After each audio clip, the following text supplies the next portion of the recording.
Hello and welcome. In this video, I'm going to talk about exploratory methods we use for data before we apply machine learning models, and actually after we apply machine learning models to understand the results in many cases. So the first question you might be asking is why are we talking about data exploration and data visualization in a machine learning class? Well, it's very simple. We need to understand the data before we get too far down the road.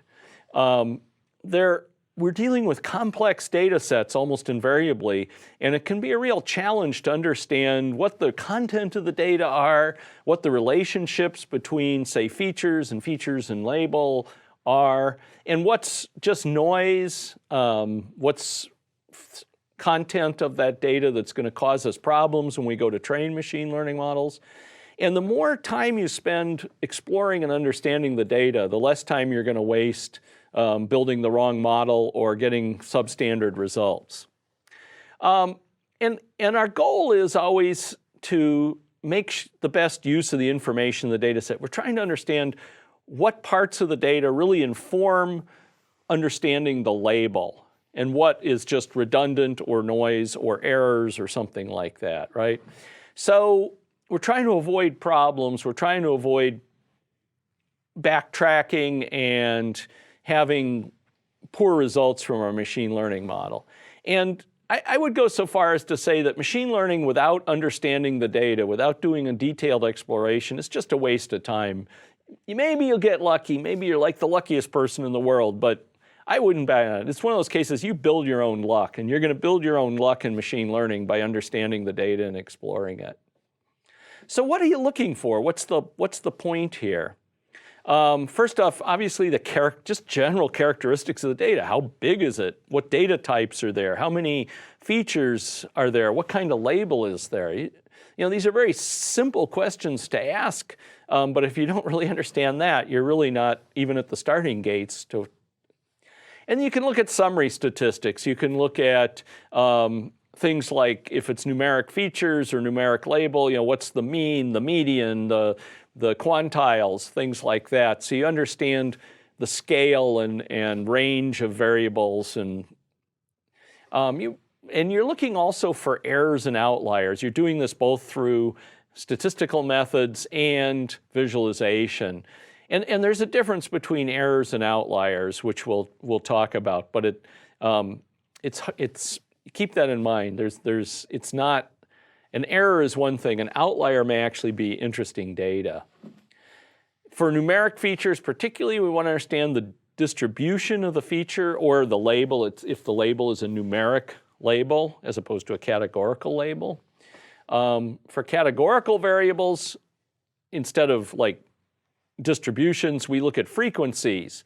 So there'll be different categories or classes, and we want to know what the frequencies of those and how they relate, and how say the frequencies of a feature relate to the frequencies in the label. And that's really the key. We want to know what features are going to inform predicting that label. And also, we want to understand the relationship between the features, because you may see that there are features like there may be a feature that says highest degree earned and another one that says years in education. Well, maybe you don't want to use both of those because they may be highly, even though one's categorical and one might be numeric, they're probably highly correlated.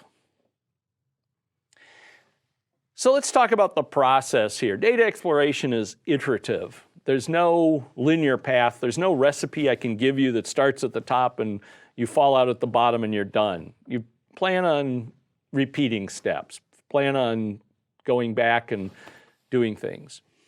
So, for example, say you start exploring data and you find there's a bunch of errors and you correct those errors. Well, you need to go back and redo your visualization. Maybe you'll find some new problem that wasn't evident because of the initial problems or errors, or maybe everything's peachy now. You don't know. You want to look before and after you do any data preparation steps. And before and after constructing a machine learning model. You want to visualize as best you can the results from the machine learning model to understand the errors. Are the errors just coming from random variation in the data, or is there something systematic wrong here that you've missed in preparing your data. And visualization can also be very helpful in evaluating machine learning models, and we'll go through that in other modules of this course. And you can imagine at any one of those bullet points there, something can go wrong, or you miss something, it's inevitable, and you need to then go back and repeat often probably. And I find myself, when I'm doing machine learning, building machine learning models, I'm going back and forth and trying to see what works and what doesn't. And so my general guidance is try lots of ideas, expect some to work, and expect a lot not to work. It is an exploration process, and that's why we call it data exploration.